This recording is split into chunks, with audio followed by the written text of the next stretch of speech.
AIMIM एक ऐसा नाम जो हिंदुस्तान की सियासत में एक नया तूफान लाने जा रही है। यूं माने तो इसकी शुरुआत हो चुकी है। जी हां, इस आंधी के बारे में बताने से पहले MIM की शुरुआत कहां से हुई, ये आपको बताएंगे। हिंदुस्तान की आजादी के बाद जब हैदराबाद में मुसलमानों के जुल्म को देखकर एक आवाज उठी कि अब हमारी भी कोई अपनी पॉलिटिकल पार्टी होनी चाहिए, और ये आवाज उठाने वाले बहादुर यार जंग थे, जिन्होंने मुसलमानों के मुस्तकबिल को अच्छा बनाने के लिए MIM को अमल में लाया। उनकी सदारत के बाद MIM की कमान को संभाला अब्दुल वाहिद ओवैसी ने। अब्दुल वाहिद ओवैसी ने जब MIM की कमान को हाथ में लिया ही था कि जुल्म सितम के बादल उन पर टूटने लगे और कई मुश्किलात का सामना करना पड़ा और उन्हें जेल जाना पड़ा। जेल जाते समय उन्होंने MIM की सदारत अपने जवान बेटे सुल्तान सलाउद्दीन ओवैसी को दी। सुल्तान सलाउद्दीन ओवैसी वो शख्सियत थी जिन्होंने आंध्र प्रदेश के मुसलमानों के लिए अपने आप को कुर्बान कर दिया और उन्हें जेल भी जाना पड़ा, सिर्फ अवाम की खिदमत के लिए। हर लम्हा उन्हें अवाम की फिक्र होती। हैदराबाद यूं कहें तो हिंदुस्तान के मुसलमानों के लिए एक आवाज होकर लोकसभा में गूंजते रहे। जहाँ तक हमारा कहना यह है कि नाइंसाफी का ताल्लुक है, इसमें दो राय नहीं हो सकती, तो अब वो जमाना गुलामी का नहीं रहा। मजलिस इत्तेहादुल मुस्लिमीन एक ताकत बनी हुई है। और अपने आखिरी लम्हात में उन्होंने MIM की सदारत और हैदराबाद की लोकसभा की सीट अपने शहजादे असदुद्दीन ओवैसी को सौंप दी। असदुद्दीन ओवैसी वो नाम है जिसने हिंदुस्तान की मौजूदा सियासत की नींद उड़ाकर रख दी है। किस बुनियाद पर हमारी डेमोक्रेसी काम करेगी? क्या इसीलिए हमारे बुजुर्गों ने अंग्रेजों को लात मार कर निकाला?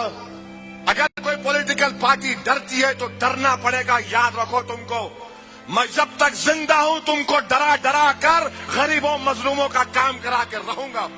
लोकसभा में मुसलमान, दलित और गरीब तबकात के लिए जनाब असदुद्दीन ओवैसी साहब हमेशा से अपनी आवाज को बुलंद करते आए हैं।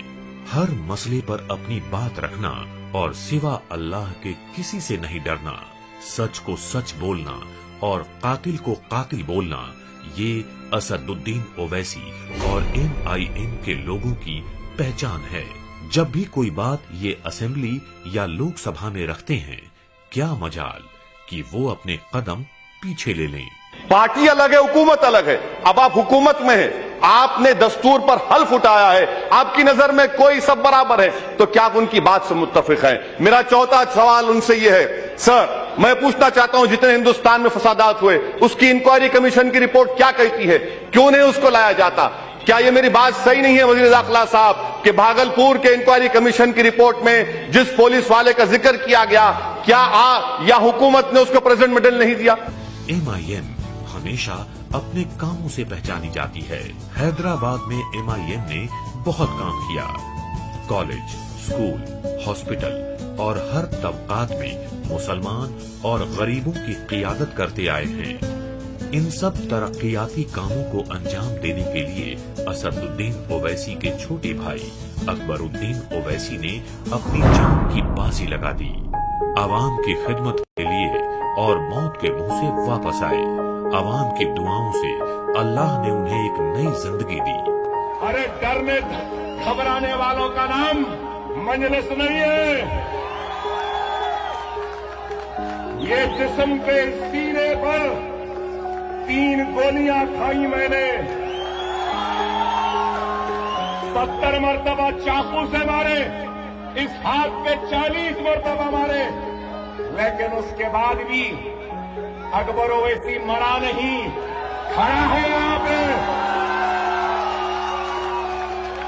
और इसलिए नहीं मरा, शायद मुझे हिंदुस्तान को फतेह करना है, शायद मुझे आपके दिलों को जीतना है।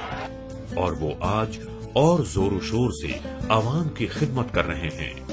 इसका यही नतीजा है कि आज हिंदुस्तान ये कहने पर मजबूर हो गया है कि ऐ खानदाने ओवैसी, तुम्हारा बहुत बहुत शुक्रिया।